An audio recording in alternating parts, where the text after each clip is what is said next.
So I thought maybe before we actually start with our guest, I will chat a little bit about the future of the podcast, what is going to happen over the next year or so, how it's going to change, and so on. We are planning to do around 6 to 9 episodes over the next 12 months and bring you some of the best people to learn more about the consulting industry, its needs and pieces, and chat less about an individual and more about a specific issue that we think is relevant for the industry. So today we will be joined by an amazing Kelly, who is joining us from New York. I haven't actually met her in person until today, but we chatted a couple of times and I was a close follower on her TikTok, Instagram and LinkedIn accounts over the last probably 2 years or so. Kelly is a consulting blogger who talks a lot about how to get in the industry and her experience at BCG, where she worked over the last couple of years. Kelly has worked both in Toronto and New York for the same firm. And the reason I invited her is because a lot of young professionals within Canada, and especially within Toronto, is always contemplating over whether or not to stay here in Canada or to move to United States. Camera 2. Okay, camera 2 is also recording me, right? No?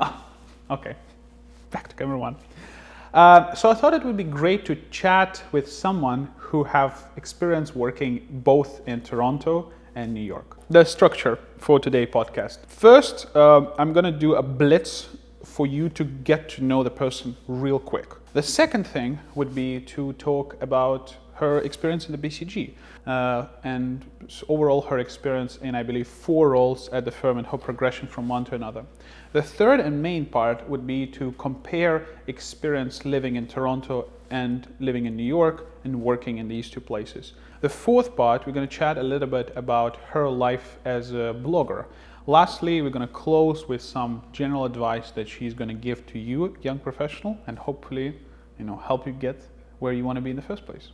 Let's get started. Nobody knows consultants better than me. I think it depends. It's such a consulting answer. So BCG was the first case interview you have ever done? Oh, we have like 2 or 3 slots for this school. Case solutions. And keep in mind that profit is revenue minus cost. Oh my God. Also very, very important. Boom. Everything is circling around you. Paying rent is so hard. What is going on? So don't let the ones that wanna steal your dreams, they'll steal your dreams away. Just laugh and let it go. Was the decision initially to go into high finance and capital markets, or you wanted always to finish with consulting? This is my consulting journey was maybe not so. I didn't decide on this from the very beginning, and I'm maybe I'm not sure about yourself too, and how you got into consulting. But when I first got into university, I knew I wanted to get a great job out of university. That's important to me. But when you're in high school, even though you do business courses and you join these business clubs, I learned about accounting. I knew for sure accounting was a career. Going to marketing was 100% a career too. I love marketing too. And I didn't really know about investment banking or consulting, sales and trading, until after I got to university. I hear the name, but the term being thrown around, but you don't actually truly know what they do. And I didn't really know what they did until probably closer to when I was joining my business program, at Ivey in 3rd year. So I didn't have that information going in. But the reason why I got into capital markets, so it started my second year summer internship. I was just throwing around applications everywhere. I was also too shy to network.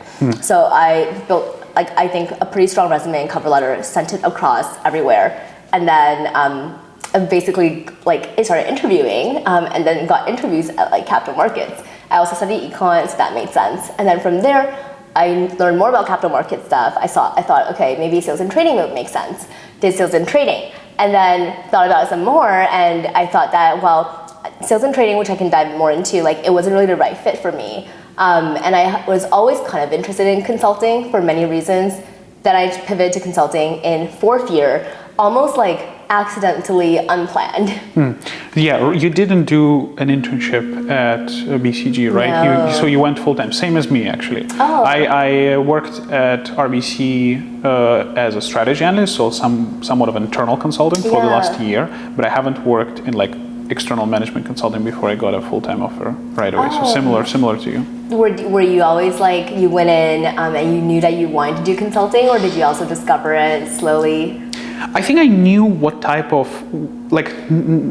work would I want to do every day. So I like talking to people, I like a diverse amount of projects, and I like, as much exposure from the get-go. So from that, I found out that consulting might be one of the best fits for me. Perfect. Fired. Couldn't even bring me a correct copy. Huh? I will pay you even less.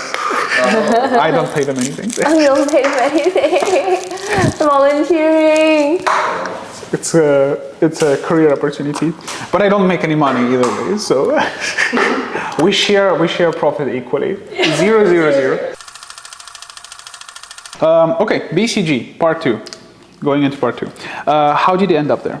Yeah, great. So I'll get into my, I guess it's a bit of a funny and accidental story. So I was interning at Goldman in Chicago in sales and trading. And then, like a few weeks into the internship, I'm like thinking, well, is this what I want to do full time? And do I want to be like in the Chicago team full time? And Chicago's a wonderful city, especially in the summertime. Highly recommend to visit, by the way, if you haven't. But like my heart is like telling me, well, like the Chicago S&T office is not like the main bustling, crazy New York trading floors, right? Like I love really busy, kind of like hectic things. Like I love it when it's like, a ton of people, like this is like the main practice, like office, like that kind of feeling. And I also love New York as a city. And so then I was thinking, okay, does Chicago really make sense? And then does S&T really make sense? And I actually spoke with someone from BCG Toronto, BCG Chicago, who was from Canada, and we had a coffee chat. They knew someone from BCG Toronto, and they connected me to that person because they basically told me, hey, like from like what you're saying, it sounds like consulting is probably a better fit for you, and if you want to at least like consider it, you should talk to this person from BCG Toronto. And I was like, okay, yeah, that makes sense. And I had a coffee chat with that BCG Toronto person, and I didn't think much of it at the time. This was like coming into like late July, which is kind of like getting almost close to the end of internship time. And I was actually just thinking in my mind that I would just do my best to try to get a return offer from the Goldman New York office. Like I was actually really trying to do networking and work with go and work with the different teams over on the trading floor in New York to see which group might potentially be open to giving me a return offer there. And that was like actually incredibly stressful. But then on the other hand, after I did this coffee chat with the BCG Toronto, the Toronto person who is an alumni from my university as well, they got back to me and they said, hey, BCG accelerated interviews is coming up. I think you should apply. And so at that point, I was basically realizing if I apply, I think the chance of me getting an interview should actually be quite high, just given my summer work experience and the fact that they reached out to me to ask me to apply. So now it was like double stress, right? I'm like on one hand trying to get a return offer from Goldman New York, and then also the other hand trying to think about what I'm going to do about this consulting interview. But I of course applied. I got the interview and I scrambled to prepare. I had never done a single consulting case interview before that point. And I had probably 2-ish weeks before, between me receiving the interview, to the actual interview itself. So that was honestly like quite stressful. But things worked out well, and BCG was the only firm I interviewed with for consulting. I didn't even talk to any other firms because like I wasn't really expecting it. Crazy. So BCG was the first case entry you have ever done? Ever, and only. Okay, that's incredible. I heard a couple of similar crazy stories where people were basically switching to consulting and they applied to one firm and this is the firm they ended up going. What happened to Goldman, if you don't mind me asking? Yes. Yeah, so I did have to tell them that I was going to pursue a different opportunity for full-time. Yeah. And then so with Goldman, you were mostly focusing on choosing the city, right? So you also kind of chose the city first, and then you were trying to get a little bit opportunities there. How's the Goldman doing in Toronto? I assume there's not as many stuff going on. It's right?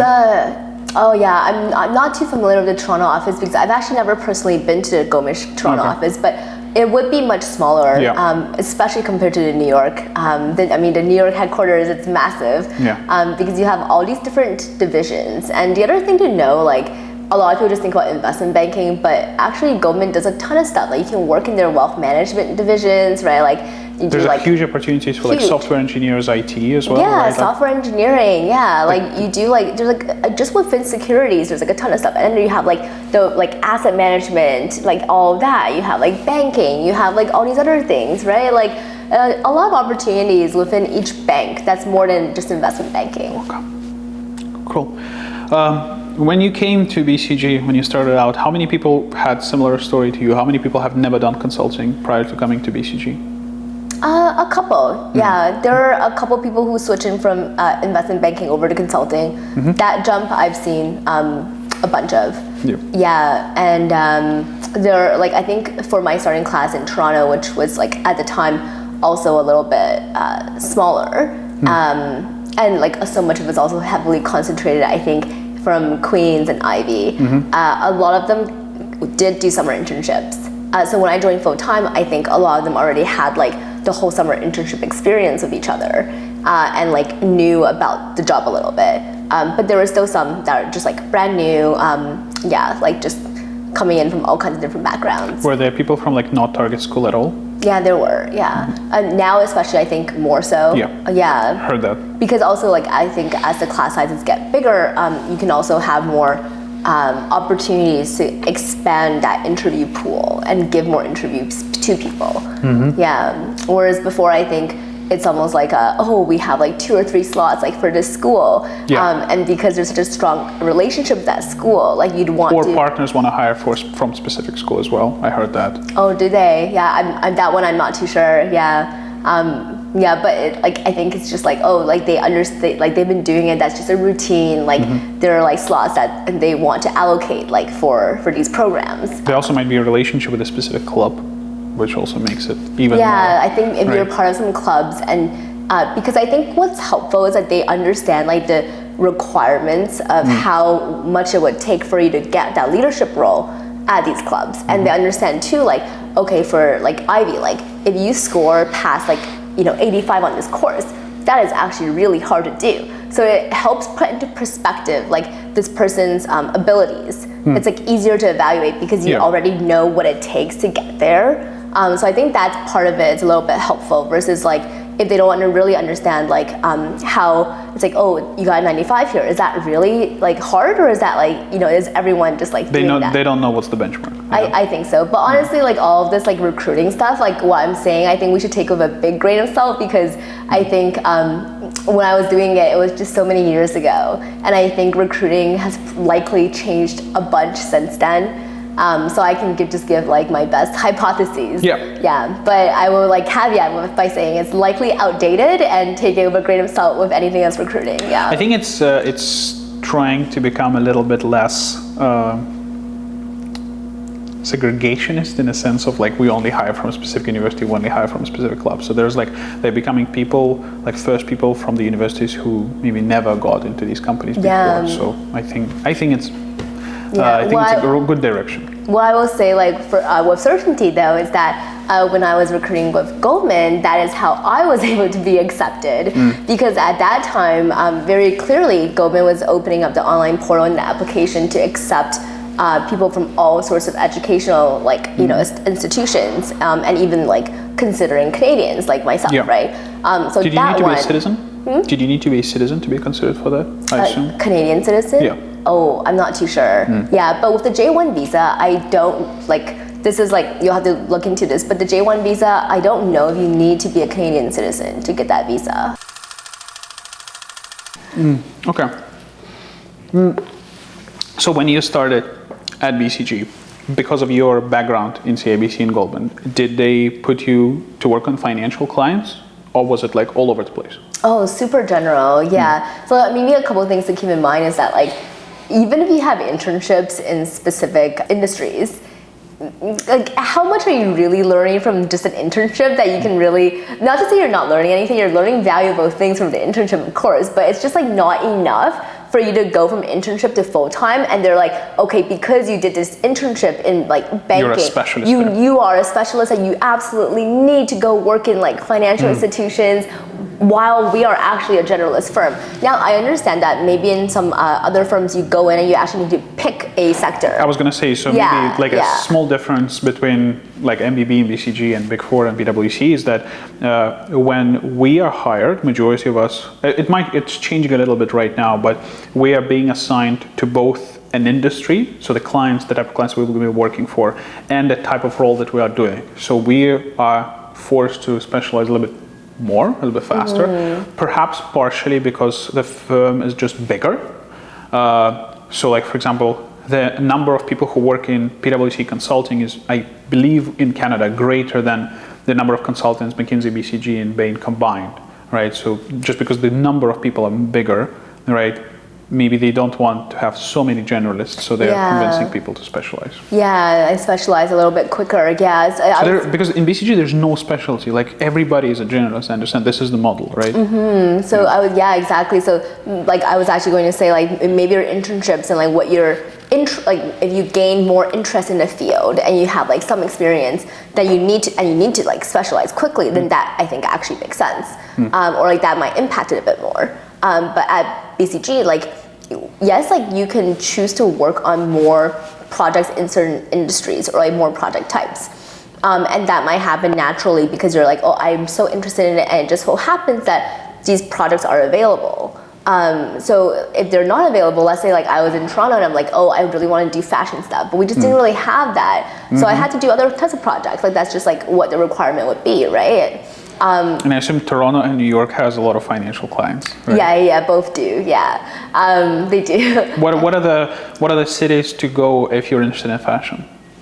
New York actually does do a bunch of stuff with apparel. We New York office just does a ton of projects, anything you can really imagine. Right. And then of course a lot of the European offices. BCG Paris.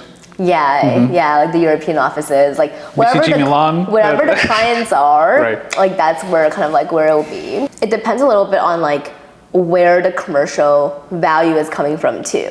So when you're more junior, you don't need to think about things the commercial value and the clients are going to be working hand in hand with, because you're not the one driving the client contracts on top. But at the more junior level, you can say, well, I want to try something in fashion. Okay, next project, maybe I do something in healthcare. Maybe something else I do financial institutions, and that's okay. Unless they're oh, I really just want to do this, and there's enough work here for me to do, and I just want to work with this pyramid of people. You can do that too if the opportunity allows. Then when you get to even the partner level, you're a lot more specialized by that point. If you're above project leader, principal, at that point. But even then, you can still kind of flex a little bit. You're a consumer person. You can still flex a little bit to do other types of work. If say you're not finding enough work that you're interested in, or not enough work is just available in some of the current focus areas. But BCG partners still do own a specific practice, yes, right? Yes. So there's if let's say I am a big hospital who needs a BCG services, they're gonna give me a specific partner who focuses on, let's say, healthcare consulting. Absolutely, yeah. Which is gonna be our December episode, actually. Oh, it's gonna be healthcare. It's gonna be a partner from who's the leader of the healthcare practice. So amazing. Talk about that. And the way so if I say partner, I might sometimes refer to partner, which is actually the level right below managing director and partner. I know it's a little bit weird, but managing director and partner, that's Which is like senior partner. That's like our most senior. But we can also have senior managing director and partner. And so it's like senior managing director and partner, managing director and partner, principal, project leader, consultant, associate. Yeah, I think Bain is the one with the title associate consultant. Okay. I know, they're like, it's like same thing, but I think the firms just didn't want to call it all the same name. Yeah. We will put make it a bit different. We will put a big maybe table right here so you can compare the titles, but I believe you're starting, so associate consultant in Bain, which is consultant in BCG, which is a business analyst or BA in McKinsey. It would be associate BCG. Associate. Yeah, so right out of undergrad, it's an associate. Right. And then right out of MBA, or like after your first promotion from associate, it's consultant. Oh, so you cannot call yourself consultant for the first 2 years. Oh, you are a consultant, but your role is associate. Like your title is associate, but like everyone's like consultant. Right. So I know, like it's like a little bit weird, especially because you have other firms calling themselves like associate consultant or like business analyst, but essentially it's associate coming out of undergrad, consultant coming out of MBA. 2 years and 2 years. Yes. Usually, I mean, I haven't seen anyone who's not 2 years. Yeah, like 2 to 3 years. Yeah, in that range.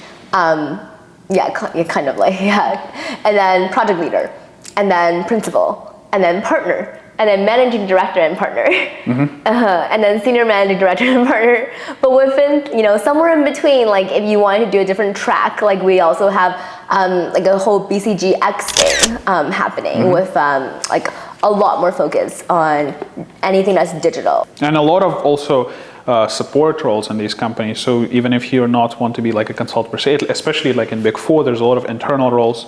All right, if you want to do like there's a resource managers who support staffing within the project. Yeah. Right? And to give a parallel for Big Four, I think it's all the same across the 4 firms, maybe slightly different. But we start as an associate consultant, then we go to a senior consultant. Roughly 2 and 2 years. Then you become a manager, senior manager, director, sometimes salaried partner, a partner, and then you just have a lot of different versions of how you can advance as a partner, right? So you can become a leader of a specific practice, and then leader of the office, CEO, and so on. Yeah, you have multiple roles too.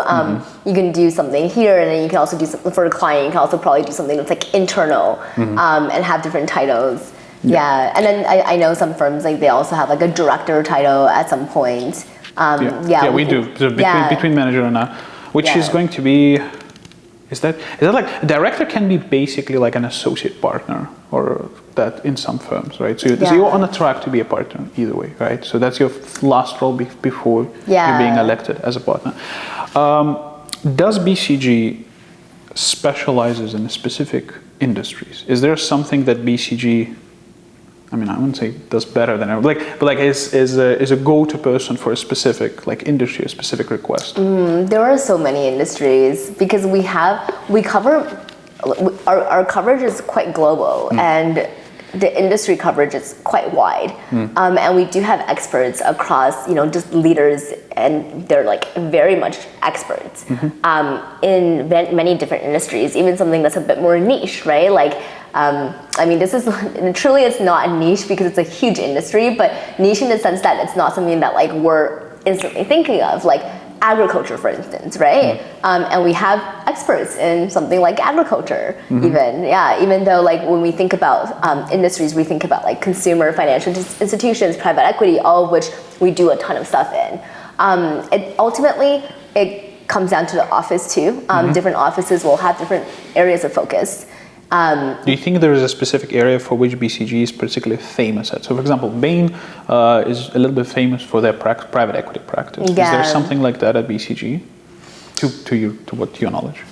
I think we do a lot of work like in industries like in the U.S. anyway. In the U.S. we do a lot of stuff with consumer and retail, financial institutions. Healthcare, also booming private equity too. I don't have the stats, so I don't know, like if I had the, revenue breakdown by practice area, I think I could actually list that a bit more clearly. Right here. Yeah, we can find that information. Yeah, and if it's like publicly disclosed, then I think that would actually answer it quite well, because I think the easiest way to see which industries, were, more prominent, and it's just kind of like there are more factors involved than just the revenue, but just looking at the revenue breakdown by sector is a nice and first step to it. Do you think I don't want you to talk about like stereotypes if you don't want to, but I can tell you there are also like, at least I saw some people who talk about like career content about MBB, and they always talk about, like this type of personality is stereotypical for BCG, this type of personality is stereotypical for McKinsey. Do you think these claims are even relevant? Do you think, for example, people in these three firms are very different in terms of how they behave? Is there a specific traits that you think are very common among BCG people more than among people in different firms? I think we're more similar than different, and I've heard that phrase used by some of my seniors as well. And they're like some seniors who like came from, like, they've experienced more than one type of firm. So one of my seniors, he actually worked at McKinsey, and he came to BCG, and after he did a bit of a corporate role in between. And he was actually saying, it's actually like way more similar than different. Of course, within each firm, there are nuances in like specific firm cultures and like styles and everything. And that's just to be expected. It's like, if you look at the different universities and different business programs, yes, they're all business programs, but each one, like the culture and the style and the feeling is going to just feel a little bit different, right? And I think if you go into that environment, you kind of also get affected and molded by that environment too, to kind of like fit in and get used to that kind of culture and that different style. So yes, there might be some slight nuances. However, I do feel like people like going to these firms, many people get cross offers, right? And then I think like going in, you also are a little bit more shaped by the firm. I do think it's like more similar than different. And what was the largest number of hours per week? Largest? Like highest number of hours you worked in a given week? I think I'm actually on the better side. I've heard worse stories from other people. You seem much more happy than most people in the industry, so that's okay. Oh my gosh, I've definitely had some pretty like bleak moments, but yeah, and then I'll finish off because I think consulting did actually teach me a lot of like thinking skills too, which are pretty important. But yeah, I would say like, okay, so my worst day, like the longest hours worked, and this is not, like I'm not taking breaks, by the way, like barely, like, to eat some stuff, like, use the restroom, like mild quick breaks. Probably like 6 a.m. to 2 a.m. Yeah, that was like a record for me. Okay, I mean, you cannot go much more than that, so yeah. Yeah, you could, hopefully you don't need to do that very often at all. But that was an anomaly. It's not usually the case at all. What's usually the case? Usually, like, I would say like a good week, it's probably like 55 hours. It's quite good. And then I think anything from like 60 to 65 is also like okay. That's more, so that's what ongoing. That's what, like 8:30 to 7? It depends. On Monday to Wednesday, I usually work like maybe from like, as a manager, you're also sometimes working a little bit more because like you have to wake up a bit earlier to like structure some things, plan some things, get back to some emails. Maybe 8:30. Some people like to start even earlier, like at 7 or 6:30 a.m. But I'm usually like 7:30 to 8. I would say is pretty good for me in the morning, and then work until say like 6:37. Take a break, go do a workout, like relocate, go back home, and then hop back online for maybe like 2 to 3 hours. Okay. Yeah. Right. That's Monday to Wednesday. So I try. And then you go to the office. The Monday to Wednesday office or a client side? Depends on a project. So much of where I am, like if I'm at home working or going to the office or going to a client, depends on the project. Yeah. But I think I've always been quite good at making time to go and squeeze in my workouts, like squeeze in like, you know, Do a couple of TikToks. things. Yeah. Oh no, I did not work on content at all when I was working on a project. Basically, yeah. Like my fashion content, I only did during my breaks or the weekends. Okay. Weekends barely, but only when I was taking breaks, like vacation breaks, or like I took some sabbaticals, which are also really helpful. And that was the only time I ever really touched my fashion content, which is why I say that account's been really neglected. But in terms of like career content, that was something that I only started recently after I fully was like off work. When you got invited for an interview, how many people did you know at BCG at this point, roughly?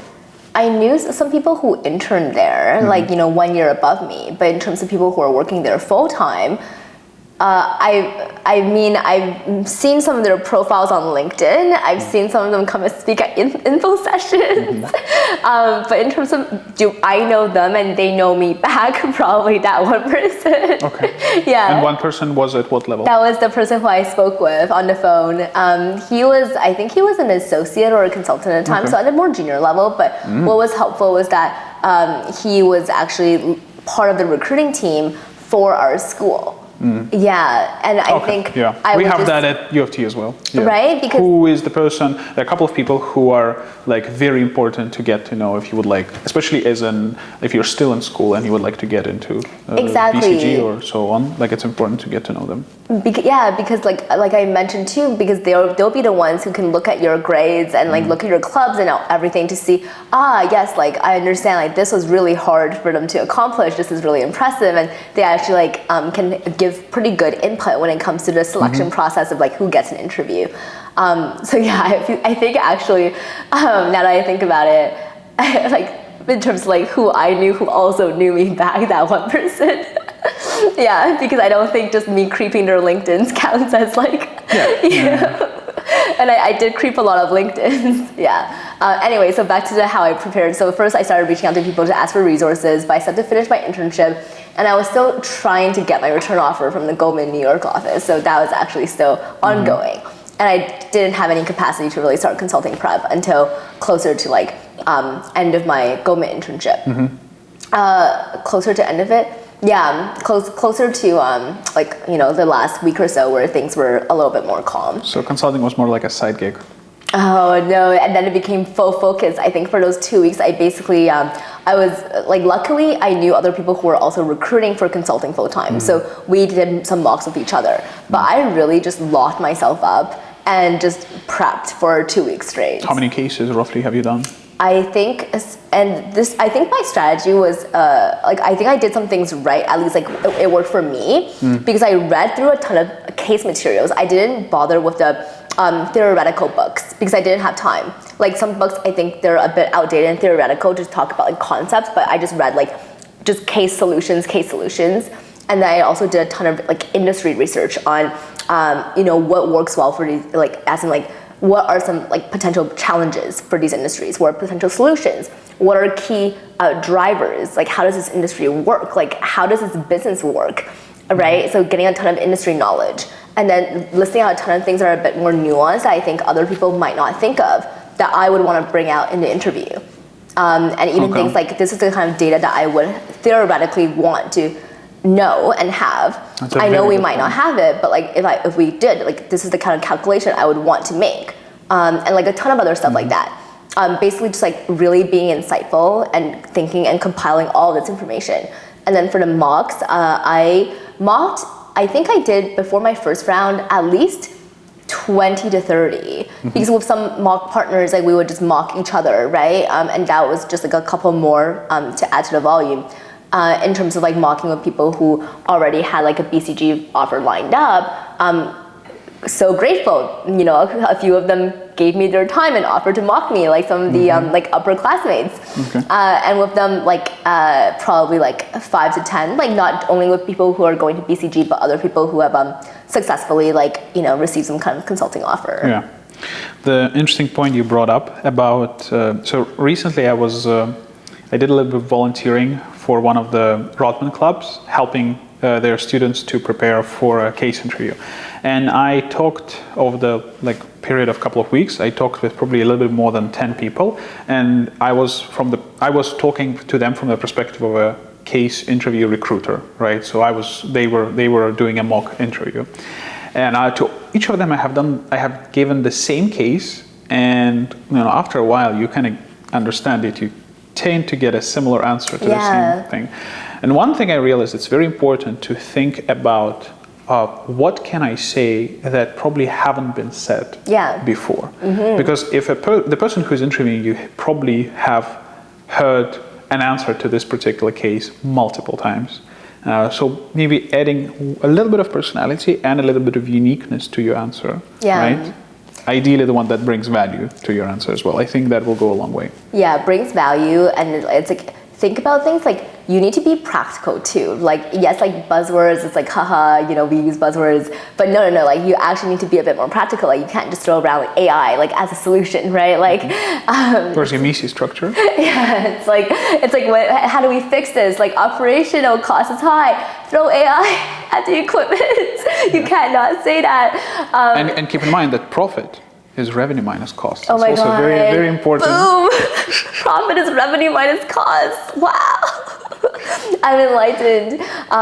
So we either increase revenue or we decrease cost. Boom! Case solved. But it is like, there's like just so much you can do, I think. And there's a lot in terms of like how you say it and how you communicate. And I don't want us to like make this whole podcast episode into like, consulting case interview, because I actually have ended up interviewing people at BCG. So I interviewed people from school. I interviewed experienced hires as well. So I actually got to experience like hearing a lot more styles. And yes, like I think some people like they have maybe the right intuition, but maybe they're not sharing everything they're thinking. And if you're not telling me like your logic and actually sharing what's happening in your mind in a way that I can follow, it's very hard for me to like really know, like what is driving this like good intuition that you have, right? Yes. And then also like that's another thing that we don't, like the piece of paper that you're reading kind of your thoughts from, we don't see it. Yeah. Right, we don't know what you're talking about. So like walk us through a little bit more. A little bit more of it. And how you ask, even like the questions, how you say things and how you ask a question is also very important. Like you can be hypothesis driven, or you can just ask something without like, and almost like make the interviewer feel like they're doing a lot of work, which you don't want them to do. You want to ask the question in a way where the interviewer is like, okay, they did all the thinking for me. Like you can say like, so like, I would love to know if we had this data because I'm interested in X and Y, and like if we had the data, then I think it could lead to like, X, Y, Z. Like that's how you could, say something. When I do my math for the case interview, I am thinking as if I'm presenting it to my 14-year-old brother. And so like, how can I present it so even he can understand? I think that's usually, I mean, not one to like, one. Hey, some 14-year-olds are really good at that. but like this makes sure that like every single step is very clear to understand. Yes. Okay, a little bit about your progression at the firm. So you worked at 4 roles within the BCG, right? So 2 years as an associate, which is just consultant in Big Four. 1 year as a consultant, which is a senior, like roughly equivalent. Yeah, 19 months. Huh? 19 months. Oh, 19 months. Before the next promo. I know, sorry, I will correct my research. Because it's probably because I switched offices. So I was like a year in Toronto, and then I moved to New York. Right. Yeah. That's based on your LinkedIn. That's all based on LinkedIn. That would have been really cool if I was able to do that promotion in just 1 year. Just 1 year. That's what I was saying. Because I think not possible. First two promotions, right? Associate to consultant, and associate to associate consultant, and associate consultant to the project lead is very structured. Like typically people get promoted roughly at the same time. Like you cannot be promoted in less than 2 years. Right? There's a bit of like some flex, I guess. You can get promoted from, associates, like first level, to the second, anything between 24 to 30 months. Okay. Yeah. So that's the set rule. No matter what you do, you will never be promoted earlier than 20. Yeah, you cannot. Yeah, 24 months is the earliest you can get promoted. That's your first promotion. 24 to 30 months. Unless you're coming as an experienced, I think this is. Yeah, let's see. If you come as an experienced, you might come in as like a senior associate, and then that way you have like you can get promoted to the next one in like 1 year or so. Yeah, that's typically how it works. Maybe there's some flags that I just don't know about because I didn't experience that stuff. Yeah. So that's 2 years, like 24 to 30. And then from the consultant to project leader, it's also about like 24 to 30. And typically, and so like you cannot get promoted earlier than 24 unless in North America, we made this new rule that if you join as an associate, your earliest window is actually 21 months. And I think I remember in your LinkedIn then you said earliest promotion when it's a very smart personal branding. I like that. I like that. Yeah, it's so 21 months is the earliest because that's already 3 months earlier than the 24 months, which is actually the standard. But what's like kind of funny about my story is like, I think technically I should have been promoted a bit later, but because of my sabbaticals, I think I actually ended up not actually working a full 21 months. And I don't know how that was calculated in the back end. But when I received my promotion call to be a project leader, I was actually surprised because I was thinking, wait, shouldn't this be like a bit later? Yes, they liked you very much. That's good. Yeah, but I was like, I have like New York rent to pay. Like, this is great. I need to pay rent. You can move. I'll take it. Upgrading your apartment. Yeah, just trying to get by with New York rent. I'll take it. Hold that thought. I'm very curious to learn about New York rent very much. Does the type of work that you do differ very much between associate and an associate consultant? What are you doing day to day? The work is actually quite similar in the sense that it's still very analytical. You're still the one making the majority of the pages and building the Excel models or like other analytical models. But you would take a bigger chunk of the role and you would be like getting the core important modules, right? Because you have more experience. So you would get like the harder work streams, and then you would also start doing a lot more client engagement too. And you'll be taking on essentially that kind of leadership role on the working team. You're coaching a little bit of junior consultants within the firm. Yeah, doing some coaching, taking on like bigger pieces of work, taking on like harder stuff, more client stuff, and then you're like being trained like to like be able to successfully be a project leader, because what we also say is you start doing a role before you actually are promoted into that role. And that's something that we say often in a firm. So if you are like, getting close to about like, a year-ish in, a year and a half in, maybe you'll already start managing some summer interns or managing some other like clients or, we call it like mini PLAs, like mini project leader-ing. Some of the more junior people, so that if you can prove that you can do that well, then you can get promoted to a project leader. And what is the fourth role, the team coach? You did it for 4 months. What is it? Is it part of the project leader, or is it something completely different? Yeah, it's an internal secondment, and that was a really cool experience. It was new to me in a lot of different ways, because in that role you are kind of like not exactly like a therapist, because you're also recommending a lot more actions and like kind of like able to execute on some of your actions for the team and thinking about things from like a teaming, like broader strategic perspective as well. But like in simple terms, you're almost like playing a bit of a therapist role and a coach and mentor role for BCG case teams. So instead of you being on a case, you are like speaking with them, doing these touch points with them to see how is everyone feeling on this team, like what's going on, like are there things that we can do to make your experience better, make sustainability better, make performance better, and once you have the information and you like also can orchestrate some of these sessions where people can like share their perspectives, like give input and feedback to what's working well, like what they would want to see differently perhaps, and like ultimately the goal is to improve this like teaming effectiveness. In terms of this pyramid within the firm, can you tell me a little bit about like let's say under a partner who owns a practice, how many partners there are, how many managers there are, how many consultants there are, like a rough structure in terms of the number of people who's under one practice or one partner or one project?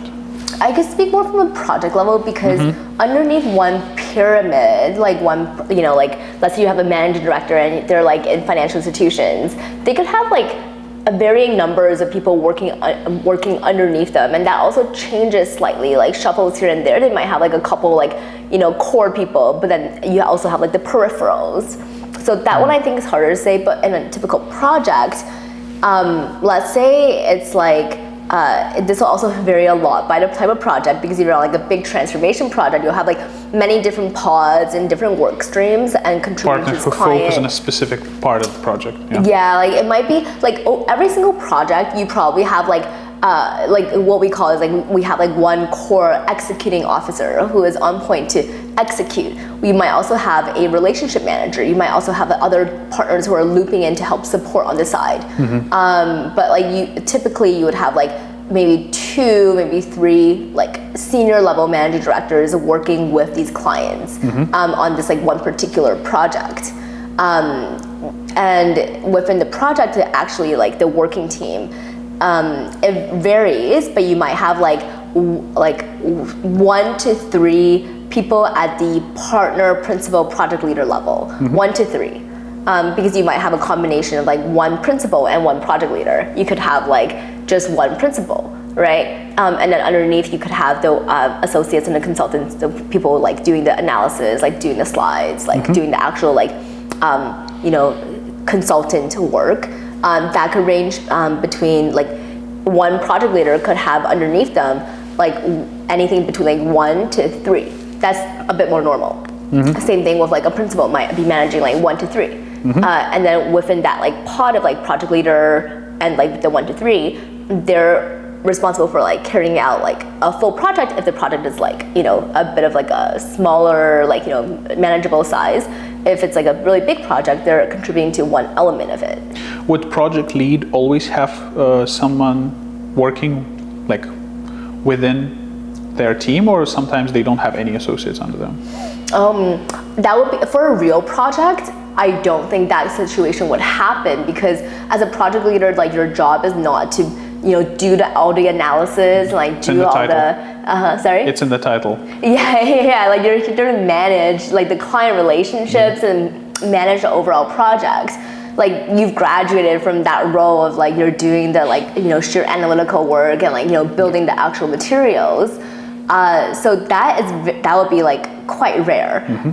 However, maybe if you're doing like business development work and you're trying to create like a RFP, like proposal deck for a client, and you just have to do it because maybe you don't have the resources to help you, or like there's a time crunch, then yeah, like maybe it's just you and you're just building some stuff out. In terms of the skills to develop to advance to a new level, I know there's a lot about this up or out system that exists within our industry. At what level you can stop and the firm will be okay with that? At what level you can stop advancing to the next level, right? Because you cannot be an associate forever, right? Yeah. At what level can you be at this point forever? Oh, I don't know if that's ever the case, right? I mean, like I like you can be in a partner and not advance to senior partner, right? For example, or no. Like, I mean, there are some people who are partners, just partners, for 10 years, for example, right? I don't know the exact rules or guidelines about this that I'm like not familiar with. But just based on what I've seen, I've never seen a partner just stay partner for a very long time. Okay. They would either, you know, be elected to be a managing director and partner. It might be it will certainly take years. It's not like that, you know, like you go to partner the next year instantly. Maybe that could happen. Again, like I don't know. It's just that what I've seen most common is like you're a partner, and after a few years, you're elected to be a managing director and partner, or you go and pursue a different opportunity. Okay. And the higher you go, the more flexibility there is in terms of how quickly they can promote you, right? Because then you become a little bit like a salesman, right? You bring money to the firm, you bring clients to the firm, so your performance is a huge consideration of how fast will you be promoted, right? Not like the day-to-day work that you're doing, more like the amount that you could have contributed to the firm. Oh, well, so much of it's so intertwined, because consulting, like there's so many new projects that require so much of like the actual good work that you're doing. So I would say like at the like if you're at the managing director level, like a part of like, yes, like so much of like it is sales and, you know, getting the client relationships and securing more projects and winning these projects for us. But to win these projects, you have to be really good at providing that thought leadership and value and like, you know, being like a great client thought partner and working with the clients and delivering that good work. So it's a little bit like hand in hand, I think. But yes, like for sure, it will be very, very much so like, let's win these projects. Let's like, you know, drive commercial value. So it's a little bit about winning the project, but it's also a lot about delivering on the projects, right? Yeah. So you will be judged not only on the amount, but on the quality as well. Yeah, and the quality will lead to say like follow-on work and like future work with the clients. So it's just so important to continue to deliver and continue to be a great thought leader and client partner. Whereas I know maybe in some other industries or some other roles, like if you are a salesperson, like once you sell, like you're like, okay, great, like I've sold and like this product is purchased, right? That's it. Yeah. Yeah, but like that's like in consulting, I guess you need to like deliver on the project. So you're not only being judged on your sales skill, but you are also the product creator, right? Okay. Before we move to States, did you have a chance to interact with other Canadian offices? So I believe BCG has one in Montreal and one in Calgary, right? I'm not sure. Do you have one in Vancouver? I wasn't able to find it, so. Oh, good research. No, we don't. Yeah. Not that I know. Unless we like secretly have one this entire time. And I just never knew. I wouldn't be surprised if that happened. But yeah, I've been to the Montreal office. I have not been to the Calgary one. I assume they're much smaller, right? And Calgary is probably focusing a little bit more on the natural resources, right? And this type of thing. What does Montreal do? From what I know, some stuff in consumer. I'm sure there's also stuff in like, you know, like some natural resources stuff, some like financial institution stuff. Okay, part 3, moving to States. So you had a chance to work for 3 years in Toronto? Yeah. And then about 3 years. And then the rest have been in New York, Manhattan, right? I have so many questions about how these two places are compared. Let's start with the professional aspect. I assume the BCG New York is much bigger. Yeah. How big? How much bigger is that? Like how many? In terms of the people, in terms of the office. Like multiple times bigger than Toronto. And that with that comes the bigger variation in terms of the type of projects that you'll be doing. Right? Way more. Like I've seen like I feel like if like for me personally, because of my own personal interest, I feel like if I was able to work in a New York office earlier, I think I would have had a great time of all kinds of like really cool projects, like in fashion stuff, like in like alcohol, beverage. It can be much more niche as well. Yeah, there's like just so much cool stuff happening. Because even for example in like established sectors like financial services, I know that for example United States has significantly more banks to begin with. Like there's this many banks in Canada, and there's this many banks in the United States. So you can see the second number is much bigger. Do you have as an associate, as a consultant, do you have much freedom in choosing the type of projects you're going to be working for, or whatever you've been put off? That's what you do. Like. Yes, like there's some preference. It's also going to be dependent on what is the business need, right? Like if you're in a smaller office and like this one client just needs a ton of people to work with them, you know, and you don't have any other projects that are lined up, like you should go work with that because that's just like a business need, right? But as an associate or consultant, you still have always right to refuse, right? If you are thinking, for example, something will come up. Yeah, you would need a good reason sometimes to refuse because again, like if you don't have any other projects lined up, and you need to be staffed to work instead of not working, and this opportunity is there right now and needs someone critically, you can't, like it will be very hard to refuse that because there's no real good reason to, right? What's the good reason might be? Like that something is likely to come up. else, right? Is that a good reason? To refuse. Yeah, and I think, if you're working with a talent manager, like your staffer, and you build a relationship with that person because that person is the one helping you get placed on these different projects, you might have a couple, refusals, but you can't refuse so often, right?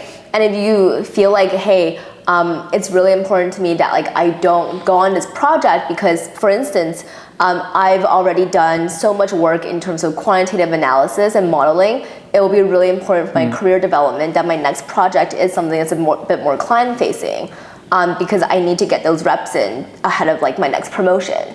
I think that could be a good reason. And then especially if there is potentially a project that's coming up very soon that will staff you and give you that experience. So you want to have a balanced toolkit. You don't want to just do the same work nonstop for so many years, especially because you need to try quantitative stuff, client-facing stuff, these other types.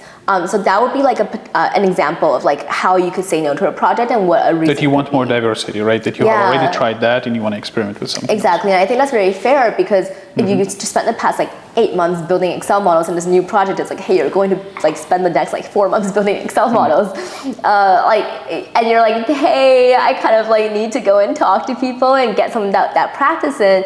That's again, that's just one example. Some other things could just be maybe this is less so, but if you really have a personal reason where you're hey, look, it's just for these next little bit, the next month or two, I really cannot be traveling that much. I think they'll try their best to try to make that happen and accommodate because they're obviously wanting to make things work that also work for you. If there's an option for everyone to be happy. So limited amount of rejection lives, so choose them wisely. That's kind of the summary. You really don't want to be constantly rejecting too things. Picky. You don't want to be too picky, but at the same time you need to also think about what it really makes sense for your career path and what your interests are. And ideally you can be in a place where you're hey, there's enough work in the stuff that I'm interested in and I could just keep doing more of that and then occasionally do something else. And if I do say no to something, it's with reason and rationale, not just not feeling it. Does the salary vary in one office to another? Within the same country, for the positions, it would be the same. Okay. Bonuses, of course, so you vary have by much individual. less disposable income in New York as a BCG consultant in comparison to someone who works in Oklahoma. I don't think there's an office if you are working for BCG or Denver office or Dallas or something. So you're the poorest out of all consultants by the end of it. Exactly. Because that's why I was oh my gosh, paying rent is so hard. What is going on? I think your apartment is also close to the center. Right? My apartment is walking distance to the office. Okay, yeah. All right. Because I just wanted to walk to the office.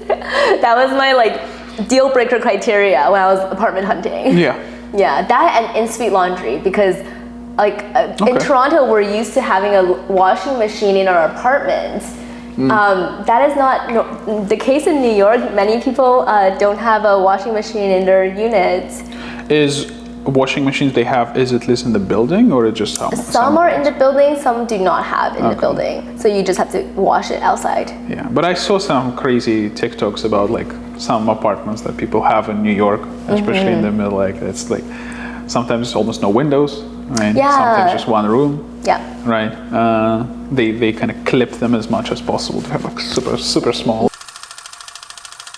I think also one of the advantage that we have in Toronto for now is that Toronto, central of Toronto used to be not on the lake. So now there's a lot of properties being built around the lake. Oh, so nice. I live in one of the areas close to Harbourfront. I live in a place near Distillery District, and it used to be an industrial area. And so the buildings were just built, so it's all new, but you're also living very close to the lake. And it's much cheaper, so that's because majority of cities would be built around the water, so the property near the water would be the most expensive, but it's not the case here. So if you like the lake view, Toronto is actually one of the places to invest, because in the future I think this is where it's going to be much more expensive, in my opinion. So I assume your salary in United States were higher than Toronto, but still because of the cost of living, you were a little bit more poor. Like a lot more poor. A lot more poor. Well, what was funny is that like if we don't account for currency conversion, my BCG salary, the number was actually higher in Toronto than in New York at the consultant level. Okay. And I don't know about project leader because I wasn't familiar with how much exactly the project leader number was in Canada because I wasn't a project leader at the time. And the number every single year fluctuates a little bit because of inflation and whatever other adjustments. So like I can only speak to the consultant role because I did that in both cities, and my number was higher in Toronto because they gave all of us this base raise. Yeah, and I think that didn't happen to New York, so my number went lower and my cost of living multiplied multiple times. What about the cost of groceries? Is that also higher in New York? Thankfully I don't do groceries because I like work, right? Okay. So but cost of eating out. Oh yeah, cost of eating out also is quite expensive, but it's, I mean, like Toronto's cost of eating out is also a bit pricey now, so I think that's actually pretty comparable. But like thankfully Monday to Friday, like we're like able to expense dinners. If we're traveling for work, then we have to expense lunches too because we're like at the client side or something. And if we're not traveling and we're at a BCG New York office, we get lunch in the office. So in terms of like lunch and snacks, like it's usually covered in the office for me, and then dinner you can expense it if you're working late. And overall, like I feel a little bit living in Canada that you still live like in a colony of another country because, like for example, I listen to news every morning. You know, I put a Google speaker, like okay, Google, play the news, and so much is about United States more than about Canada, right? So like they cover presidential elections every single day, and it's not even my country, right? So I guess you get this feeling when you live in the United States, and especially in New York, that you are in the center of the world, right? Yeah, Everything is circling around you, right? A little bit, yeah, like.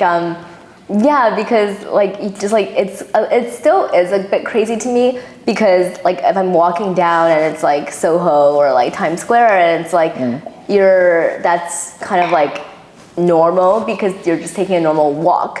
But for many people, they're like, oh my gosh, like my dream is to like be able to visit this place. Yeah. Like for many people, and I don't think as many people have that level of like intensity about that dream of exploring like Toronto Street versus like Soho in New York. Okay, fair enough. Yeah, I would say there are probably, in terms of like, wow, this is the place I wanted to visit. I think there are many places in the world like that. I think Eiffel Tower is probably, more scenic than that. But I haven't been in New York in a while, but I think you feel like if there is a capital of the world, that's probably where you live, right? I don't think any other city can claim to be the capital of the world more than New York can claim. You think so? Well, maybe like in like maybe in North America, New York is like just such a powerhouse, like in North America. I feel like in Asia there are some crazy cities that are like major like so many powerhouse cities actually in Asia, and I think like my Mandarin is not so great anymore, and I think just because like like culture and then like people I know and everything, I would prefer to be in New York and be in North America at this point. But I think that like if I had grown up in Asia and I had like the opportunity to like do this kind of professional career there, maybe I would actually think of some of the Asian cities as like the real like powerhouses and like center of things. More from like a cultural perspective, like how many films have been filmed? Like I don't think there's a city that has been about which there are more films than New York. Right? New York, it's globally romanticized. Paris and New York, like globally romanticized for sure. Like I love the culture in New York because you can just do whatever. You can be yourself. You can be whoever you want. You can like wear whatever. You can like literally just like anything goes, and it's all okay. And it's so diverse, and that's all okay because like in New York, there are so many different types of people doing all sorts of different things, from like the arts to like like finance to like entrepreneurship, tech, like all kinds of things, and personas also like many personas. Do you think it's more diverse than Toronto? Way more diverse. Really? Yeah. Okay. For a young person, right, especially the one who is not bounded to a specific location by, I don't know, family, spouse, job, friends, so on, I think, there's one of the places to be. Yeah, and you meet so many cool people too. And New York to me feels like an adult playground, and it's just like an adult playground. Like Thursday, like every day of the week actually, but I was partaking more like Thursday evening to Sunday because I was focusing on work basically essentially all Monday to Wednesday. But yeah, like there are always like all sorts of events happening. Like you can do anything that you're interested in. You're like specifically interested in like this type of music, you can go find it. If you like art, you can go find that. If you just like want to go club and party, like you can do a lot of that. Like it's like you can do all this stuff, and then once you start meeting people, like you'll find like, oh, this person might know this person's like at that mutuals, and people are so open to like meeting people at different parties and different events. Like you can like go and hop from here to there, and sometimes you can hop to like 3 or 4 or more places in the span of one night. Like start at dinner and then you don't know what's happening, and then it's like late into the AM at that point.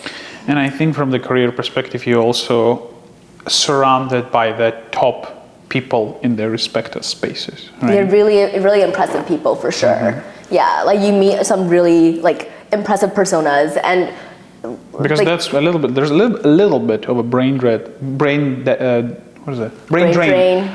going from Canada to States, right? So to SF, like as well. That's what I noticed. If you are the most successful person in your respective space, a lot of the times there's no real reason for you to be in Canada, right? There might be something that is like that bounds you to this place. There are some people who feel great ties to this community, which is amazing. But if you're thinking from a pure rational point of view, right, you want to be among the best, and a lot of the times they're in the States, a lot of the times they're in New York. I think there are many like of the best in like cities like New York, like SF and everything. Yeah, I think Toronto, because it is like still like a huge economy. Like Canada's still like, yes, like it's not like the States, but there are still like a lot of important things happening. So I think we still like there are still a lot of really talented, really talented, really impressive, like top of their field people leading these things in Canada. Yeah. Which spaces do you think are leading in Canada more than US? Oh, I don't know about like comparing it like that, but I was thinking about it like let's say within a bank, right? Like the Canadian bank CEOs, they're all like incredibly impressive as well. And it's like they're leading in Canada. I assume I'm assuming they want to be here. Like they want to grow and lead this organization in this country. But yeah, like I think there are still like a ton of really impressive and talented people here.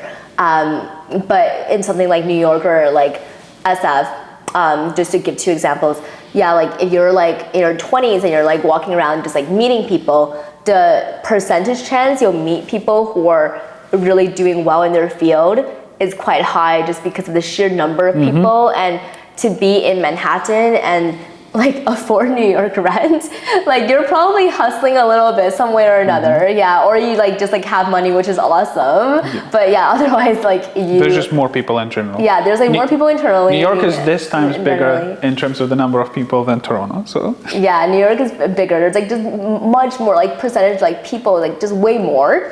So then the chance of you like meeting these people, and especially if you're like selectively like going to like some events or like in these communities, then like I think the chances, like especially at this like 20 something, like 20s to 30s, it's a lot more. Do you think there is a specific industry or community or space which is bigger in Toronto than New York?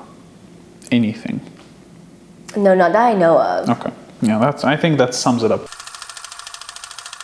For young professionals who are living in Toronto or in Canada, big cities in general, and they're thinking of potentially moving to States, which factors do you think they should consider? Like what people do you think succeed in that?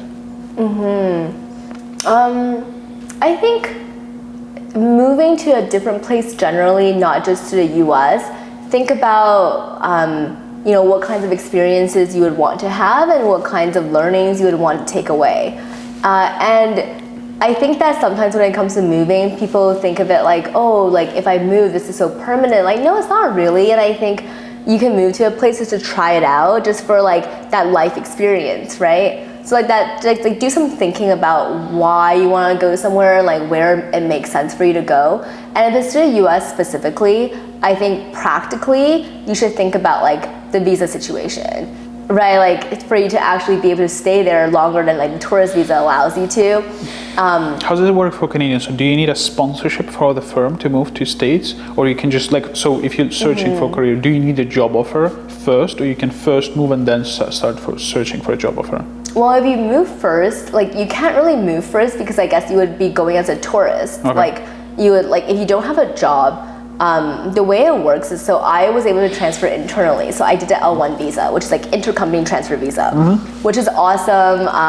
You're not like, under such high scrutiny because you are not changing a new job, you're just changing offices within the same firm. Yeah. That is much, like to me, it felt like a much smoother process.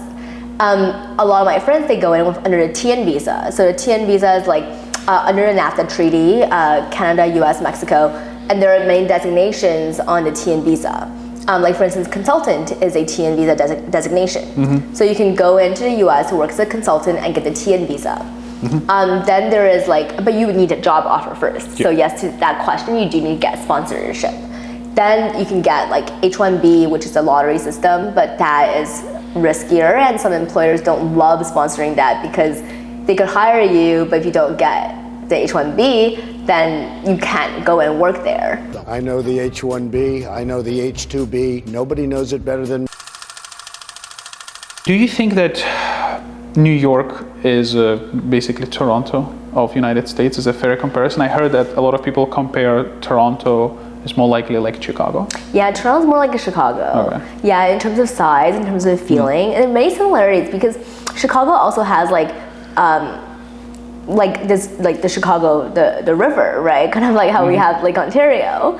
A lake as well, yeah, bordering lake, right? The same Great Lakes. Yeah, and then Chicago, like the size, like much more comparable. Whereas New York is so dense. There's so many more people, and most of the neighborhoods of Manhattan, like, and even like many parts of Brooklyn, like it all feels like downtown. So it's like, if I look at Manhattan, like the whole thing is just it feels like a downtown because it's so dense. Fun fact, New York is the only place in United States where the most common method of transportation is public transport, the only place. Oh. Everywhere else it's something else. Most of the time driving. Most of the times it's cars. There are some places in Alaska where it's like skiing or something like that. Oh my gosh, like a dog sled is like the most common transport. Yeah, but in like 99% it's cars. Yeah, because in New York, like the traffic is quite bad, so most people walk or like you just hop on a subway. The subway systems, like yes, it's a bit like dirty, but I mean like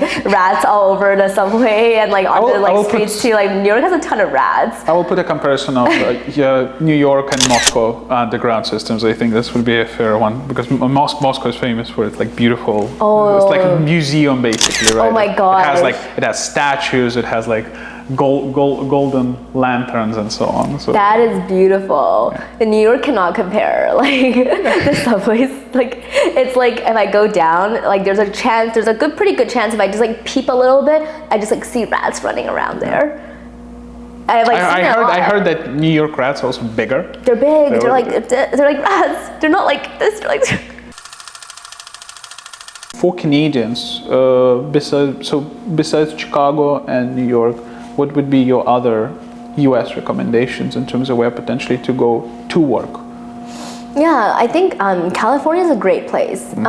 Like SF, of course, like tech stuff. Like a ton of Canadians go to SF to work. LA is also great. Other places, I mean, a lot of big cities are awesome. There are opportunities. That's what I also like about the country. There's more. It's more distributed in terms of the cities you can potentially work. Because in Canada, everybody seems to be attracted to Toronto, and if you really want to have your career progress, like again, there are exceptions. But I don't hear a lot of people from Toronto who's like, I will go to Calgary. My dream is to go to Calgary. Yeah, that's Manitoba is fewer. amazing or something like that. I know. Yeah, that's fewer. Yeah. And I assume in US there's more transition. Like there are people from California who go to New York. There are people from New York who move to California, right? Very so often. there are a lot of people right now moving to Texas, right? Yeah, I was going to say that's another, like Austin, like all of Texas, Yeah. like not all, like the big cities in Texas. Yeah. They're like Florida, they're hubs. right. Yeah, they're flourishing hubs. PwC is technically a different firm at every country. Oh. PwC Canada and PwC US are two different companies. The reasoning is, I believe, partially is to mitigate any potential like risks and conflicts that arise. So then if one person does something not necessarily, pleasant, I see. not everybody suffer. It's not a global consequence. Yeah. So it's what they like to say is because I was doing trainings 2 weeks ago, so I remember this. It's fresh in my mind.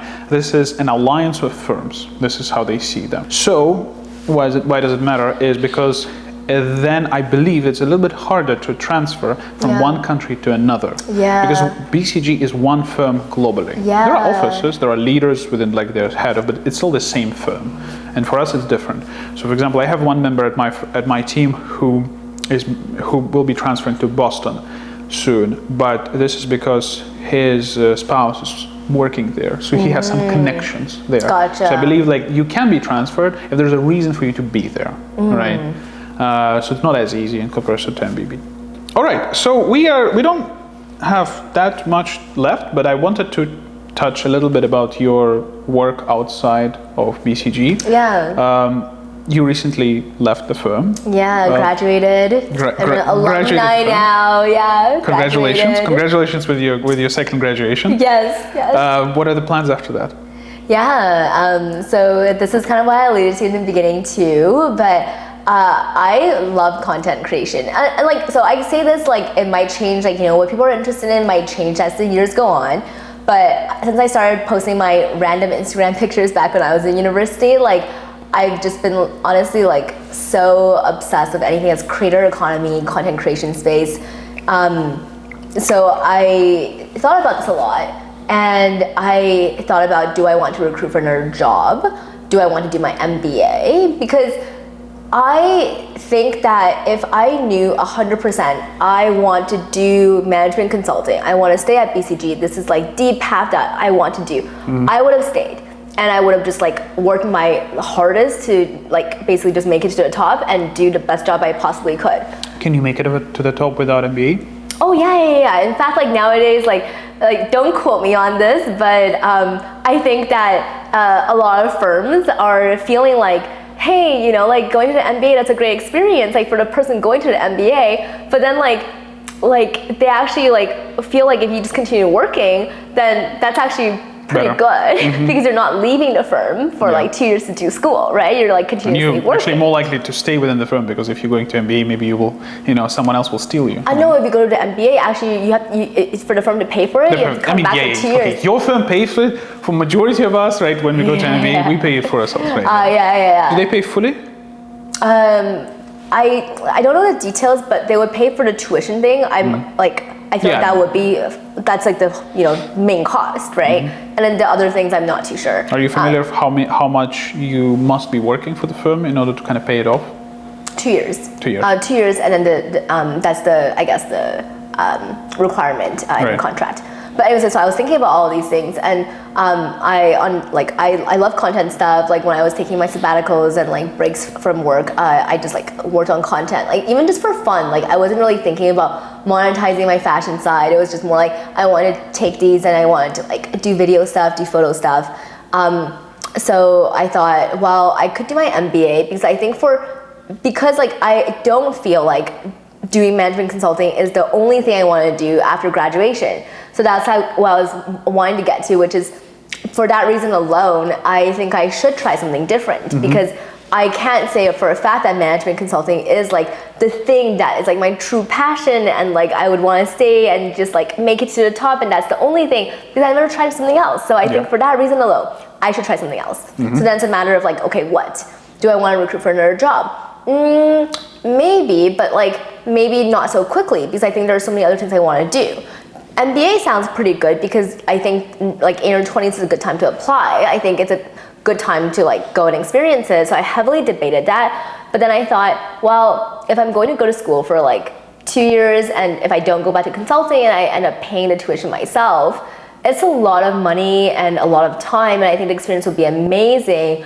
But I love content stuff and I want to travel, I want to spend time with my family. So I thought, why don't I just let myself do like a year or two, just like pursue some passion projects, do some things even if it's for fun and it doesn't like mean I do it full time, but at least I gave myself this like kind of like a long sabbatical opportunity in my life, right? And it's going to be much lower cost than an MBA too. I mean, if you can live off that, that's incredible. Yeah, because I like making content, yeah, because you like it, and not as like, it's much harder to live fully off content creation than rather than a full-time job, right? Like, yeah. I mean, I don't think like the percentage of people who are able to do that within the space is smaller. Actually, there are many content creators who do it full-time, actually. No, yeah, I mean, like, okay, how many, like, what percentage of people who have ever done content creator were able to make it the only thing that pays the bills full-time? That's what for sure. Yeah, that's that percentage is lower because many people do it as a hobby, as like a side thing. Yeah.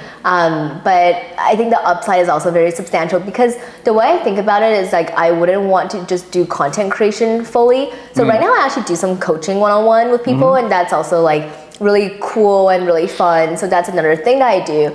I saw you posting, I think on LinkedIn about like you were promoting a firm that does a little bit of that. They have a green logo with a white thing on it. Oh, that one. Yeah, so I posted some stories. They run some free events for people. So it's more like students or like professionals can join some of their free events to learn more. Yeah, I'm not a coach for them, but yeah, I do share some of their events. Here's the firm. Free marketing for him? Absolutely. Like, pay you for that. And no, we have to get them to pay for this. if you want your advertisement to be featured in this podcast, perfect. Reach out here. Sponsorship opportunity. Perfect. I can sponsor for free. I mean, but yeah, like so I was going to say like I think that eventually I think what would be cool is that I can do some like coaching or like even side consulting, and then I could do content stuff. I can launch some of my own things. Like I have some book ideas that I might write about, or maybe some other like helpful products that I can put together. Yeah. And maybe something totally different like will come up, and that I'm just like getting inspiration from the audience to do, which could be cool. And then and then maybe like we'll just see how all of that goes. Like I also want to do some podcast stuff for fun. Yeah, like kind of like this. Don't steal my audience, please. No, I think mine will be like... This niche is reserved. You can. This niche is reserved for sure. Is your coaching specifically related to like people interested in consulting, or it's more like mentorship, like career related, or anything? Yeah, it could be anything. I'm happy to talk about anything, but most people have reached out to me like it's all like consulting related. Yeah, so I'm getting a free coaching right now. You just need to have your own podcast. Oh my gosh. Yeah, I make the content about some of this like consulting stuff. So like I think I try to make the content like hopefully it's like relevant or helpful. But yeah, I think people what they find helpful is like practicing things like mock interviews or even like networking or just like general advice on navigating career path. Like some of those things. It's not something I would want to do full time, like 100%, because I want to do content, like a lot of content stuff. But yeah, like I think having a mix is cool. Okay. I think we chatted a little bit about that over the phone, but I believe a lot of, like especially successful consultants from prestigious firms, when they leave a firm and they do a little bit of coaching, there's a specific, like how you say, like tutoring websites, but for consulting, when they can charge like crazy amount of money per hour. There's so many for finance too. Yeah. Have you explored that opportunity? I was actually going to sign up to be a coach for consulting firms like management consultant, prep lounge. Case coach, I believe. There's management consultant. There's so many. I was going to look into it, so I still might. I just like haven't even had the chance to. But I think it's something I'm open to. It's also really fun. Like some people might not enjoy it but I actually really like it. So I think it makes sense. And if you're interested to be coached by Kelly, here's the email. Please reach out. Say this code to get a discount. Yeah, we'll have to discuss that. Yeah. I'll give you a code. Discount. Yeah. You can. Yes. Okay. So. And what about the fashion? Fashion is like completely, like it's very far away from consulting. What do you, how this part, what is this part of your life about, and where do you see it to be in the next couple of years? Yeah.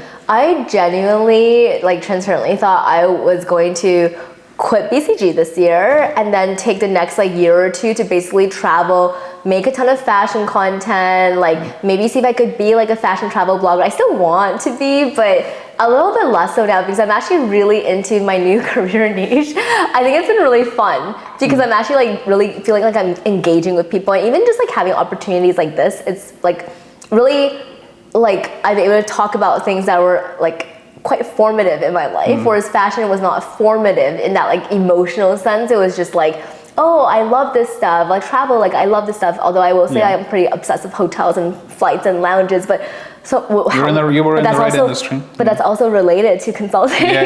So I think it'll probably still be something I just do as a hobby, because I think sometimes I get these creative ideas. I'm like, oh yeah, like I want to shoot this style, or like, oh, I want to make this like travel piece, or I want to experiment with some like random memes, because I think those are also fun to make, some like memes or trends, or like something that makes people laugh, or like I have fun filming it with my girlfriends or something. So I think it's just going to be a hobby thing, and I originally thought I would just do a lot of that for the next year or two, and just like at the very least just have a fun 2 years doing it. But now I'm pivoting over to career side, because I'm seeing. And you have two the very rare thing that you have two successful Instagram channels, which are very different, right? Yeah, I think my both around 20,000. not so. Not both of them are actually quite micro, but yeah, thank you. Yeah, I was gonna ask Kelly to rate my outfit, but then I'm too scared what you're gonna say. That that was the first thing that I commented on. I was like, oh, like I like your I like the color of the shirt. I like the pattern. I like the overall like look, because it's like a dark gray and then pink instead of like pink pastel purple, instead of like you know, just black. Yeah. Okay. I put a lot of effort because I was scared of, because I'm meeting a fashion consultant. And then like the little pin detail too. Yeah. So I actually complimented. I was like, first thing. Thank you. Yeah. Thank you, Kelly. I appreciate it. Okay, we're gonna go into the closing. We also have 15 minutes until we're being kicked out of the room, but I don't think they will kick out us. So I don't think so either. I don't think no one cares. What do you think right now is the hottest interpersonal skill needed in the consulting industry? Hottest interpersonal skill? Yeah. Oh my God. What do you think? What do you think is lacking in the industry? What do you think people are looking for when they look for, you know, someone to hire? What is in demand? I think many people actually do have this, but you know, I think this is something that could always be better. I don't know if it's interpersonal, but I think it's like this thoughtfulness of how can you make this other person's like life easier? Like how can you help them, whether it's your manager or your client? And many people do have that, but that can always be improved a little bit, because like if you think that, hey, this client might be looking for this thing, be proactive, like get that to them. Because I see so many people who have been part in the executive teams of so many clubs when they were in the university, and when they graduate, they stop. They don't do anything. Oh yeah. Right. So like, secure the job. Done. Yeah, that's it. Right. And so it shows a little bit that, like, did you actually done it because you enjoyed it? Have you done it because that's just was a gateway to get a job? Right. Yeah. So yeah. I loved my experience within clubs. I'm still kind of part on more of an advisory role for 2 clubs for the U of T, and like I love being part of it. I think, you know, you shouldn't just throw it out over the window the second you graduate. Yeah, and I think there are like even beyond like professional clubs, there are like really fun clubs. Like we have like a wine club at BCG, right? So it's like that also counts as like community stuff. Yeah. President of wine club. Yeah. It's like it's a real thing. They host like wine tastings and stuff, right? So it's like that's so important. So Tuesday, 11 a.m.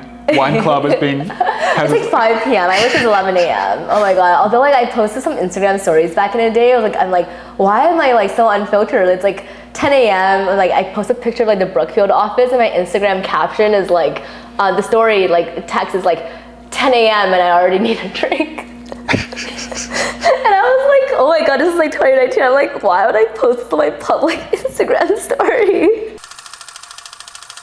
Okay, outside of traits and skills, any experience that you think is particularly valuable for the consulting industry that maybe not as many people have? What do you would like some niche that people should pursue more if they want to have a better chance to get in that is in demand right now? Like a job before consulting? Like an industry, a type of job, a club, or anything that, because for example, like I don't know, I noticed that I always recommend people to try to ideally create something, because I think right now the market is super competitive to get in, and I think being like perfect candidate is sometimes not enough. You need to have like something, some experience that is unique, right? Something to help to stand out, right? Something like that. Do you think maybe that's the case right now, or like if so, what can it be? Sorry for vague questions. Yeah, no. That makes a lot of sense. Like when it comes to creating your experiences, so much of it is also dependent on like what you are truly interested in, and like, you know, what you want to learn more of. Consulting itself, it's really like, it's quite analytical. Like, yes, like it's not like, you know, heavy quantitative work. Like we're not doing like, you know, advanced, like, Depends on the consultant. yeah, depending on the consultancy, and also within BCG, like our BCG X, like they are dealing with like very like advanced like data analytics and data science and like AI and all of that. But if you're doing like, you know, management consulting, like regular track like me, like it's analytical, but it's not like that quantitative. However, I always do feel like having some quantitative experience, it helps, because it like whether it's like, you know, like some kind of coding or some other thing that shows like you have strong analytical abilities, whether it's like qualitative or quantitative, because it helps you think through to work well. I mean, your capital markets experience was this demonstration, yeah, right? yeah, like financial knowledge too. Like if you come in showing that like you have a good understanding of analytics, you have a good understanding of financials, because that is actually something where many people come in, they're like into consulting, and they're like, like I'm not like as familiar with like the financial statements, or like calculating like total shareholder returns, or like you know, like doing all these things. Like, whereas if you're preparing for investment banking interviews, you need to prepare a lot of that before you do the interview. But consulting interviews are not testing you on like, hey, like walk me through a DCF. So if people come in not knowing like that amount of financials, then I think it's always helpful, because we do deal with financials at the end of the day. Like we're looking at like EBITDA, we're looking at like all these things. Fair enough.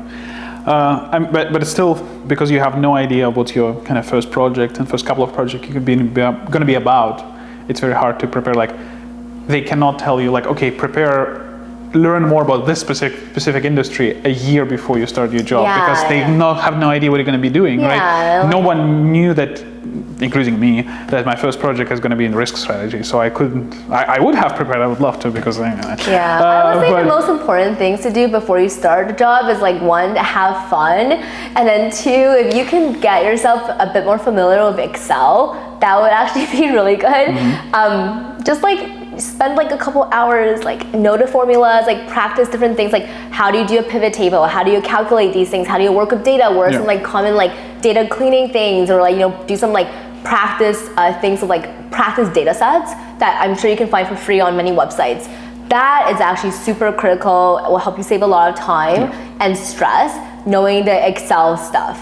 Learning that in advance before you start. Yeah, learning at the very least, just like be comfortable enough so that they're like, hey, can you like make this calculation, or like, hey, here's raw data, can you tell me some insights from it? You can at least like do some calculations and like, you know, group data together, and like, you're like not like freaking out. That is important, but otherwise I would say just have fun. Like you don't need to study up on like deep industry knowledge before you start your first job in consulting. I would say my advice from a interpersonal side would be to learn about people. I think you can network after you got a job offer. I think it's a very good idea, and especially like always build relationships. The network is not over; it's just starting when you got a job. Learn how the company is structured. Learn who is who. Learn who is responsible for what. Especially your first. Like I discovered it in my first month, which is going to be in a couple of days. Tomorrow. Congrats! 1 month mark. you always have a unique opportunity to reach out to basically anyone and say, hey, my name is this. I'm the bottom of the organization. I just joined. Would love to come to introduce myself. I wanted to finish with 3 things. I wanted for you to give advice to yourself on your first day of university, on your first day of full-time job, and on the first day when you moved to States. Oh, interesting. So what would be your advice in all of the 3 situations when I mentioned? Yeah, that's good. First day of university, I would probably say hey, throughout your university years, I think you should try to explore even more clubs and meet more people, even say outside your business program, and explore more of what there is to what student life has to offer, right? I feel like I spent a lot of time more in business stuff, but I think there's so many more cultural things, other cool clubs, other things you can join, right? Other people you can meet. So that's advice for that. And then in my first day of work at BCG, I think I probably just did the best I could when it came to the work itself. I would probably suggest strongly to myself, do a secondment at some point, because a secondment you can work for another company and then come back to BCG after say 6 months. Do that secondment. You can also use that to do a little bit about nonprofits. You can travel to a different country, right? I know some people do that. Nonprofits, everything. COVID made it a bit harder to do the traveling part, but I would say one is try to get to New York earlier if possible. But that was also hard because the pandemic started happening when I was still early in my career, and it's really hard for you to just randomly start training offices when you just joined an office, and especially before you had your first promotion. I was trying to gun for that in the Toronto office, so that was hard. But anyways, the secondment would have been good. And then first day of moving to New York, I would probably also say because when I first went to New York, I was kind of in this pandemic mindset almost, whereas I didn't want to go out as much. I felt I even on the weekends I wanted to wake up early. I didn't want to go out to parties as much. I was kind of in this still awkward pandemic vibe. My advice would be isolationist. Yeah, and it's and other personal things that are making me be feeling that way. I would probably say first day of going to New York, hit up all your friends, everyone you know, go out and party every single day. Not every day, but within reason. Not just parties, but going to events. Skip work. Just skip work. Go straight to happy The client will be all right. Their friends need you more. Yeah, it's I would just say that because I feel I didn't do that for the first many weeks or months. I still went out and saw people, but I think I could have just done more earlier and met even more people and had a lot of fun even earlier if I wasn't in that kind of more avoidancy mindset. But now it's complete 180. You're enjoying for what you have missed over the last couple of years. It's Well, my advice to myself would be definitely to buy Bitcoin. I would think that would be my advice to myself back in earlier. Yeah, maybe in university. I think it's not too late. Maybe in university year 1, if I bought Bitcoin, that would have been great actually. Yeah, day 1 of university, you spend your life savings on Bitcoin. I took a course in my last year of university, fintech, and the professor was saying that when he was teaching this course 5 years ago, by the end of the course, maybe not 5 years ago, but a while ago, he was gifting every single student 1 Bitcoin. Oh my God. And it was a couple of bucks. So, yeah. Wow. So, lucky students if they held on to it. Yeah, I think they didn't. So, to all the millions of people who are watching us right now, obviously they want, as the last thing, they obviously want to know, how to maybe replicate your success. How have you able to been so successful in your career, right? Incredibly successful university, successful internship, and then successful progression within the firm. What do you think what can be your biggest advice, and what do you think was the biggest point of differentiation for you in all this time? I'll start by saying my career, my life is still so early. So success, I'm I don't even think of myself as being I don't even think of myself as being successful. long way to go. We're just like not even scratching the surface, like from my perspective anyway. But if I had to give advice, I have a lot of advice to give for people in their university to early career, because that was, again, like literally my life. I think first is grit is really important, right? Like you need to be able to look at hard things and look at challenges and just think, hey, like I know it's going to be hard, but that's okay because I'm going to learn a lot from it. And I know it's uncomfortable, or like I'm stressed right now, but like I'm just gonna do my best to do my best job and learn from it and get through it, and not let that like knock you down and stay down. And it's okay also to get knocked down sometimes, but you just have to like do what you need to do to like get back up, and then just like, there is a quote that it's not how many times they knock you down, it's how many times you got up. oh my god, I love that. Yeah, there we go. Yeah, and like when I was like in consulting too, like because to me, like I do feel like sometimes I'm a bit of a perfectionist. Sometimes I'm like, oh, let it all drop to the ground. I don't care like how messy my room is, like it doesn't matter. But when it comes to the things I care about, one thing goes wrong and I'm like, oh, it's the end of the world. But no, you have to progress. So that's one, like grit, right? Like being able to face challenges and think of them as learning experiences and not feel like it's the end of the world.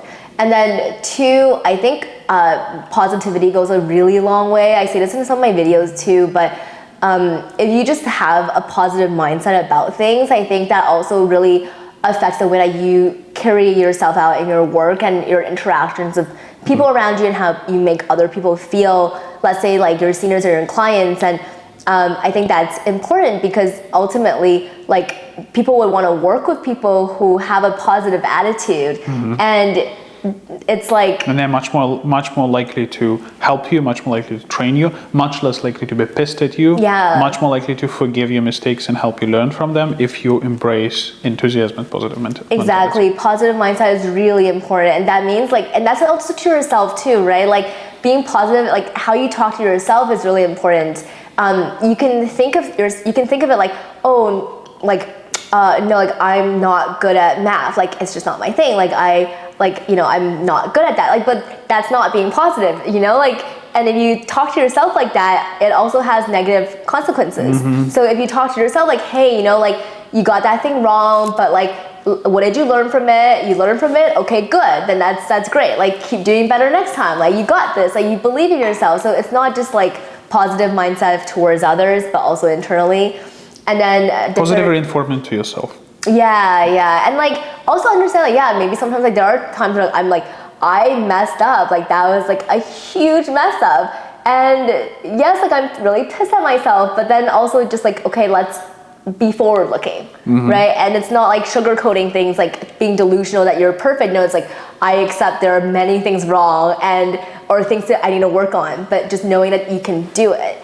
And then I think the third thing and the last piece of advice is, I think honesty is also, like, at least for, like, I mean, in some fields of work out there in the world, you can't be too honest. I recognize that. But like for me, and also like if you're like early career in like the professional, like corporate world, I think honesty is really important, because I think by me, for instance, being honest that I wanted to explore something else that's outside of Toronto, that's how I was able to get support and buy-in from people who supported my move. Honesty about your needs, right? Like what do you want? Like they might not give you what you want, but at least you were able to communicate it. At least you know that you told them. Exactly, and communicate in like a respectful way. It's not like, oh, I hate this, like, like this sucks. It's more like, hey, like, I think for me, like, I really want to try something different, right? And that's just like a goal that I have if I think about myself in the next couple of years, like that is a goal.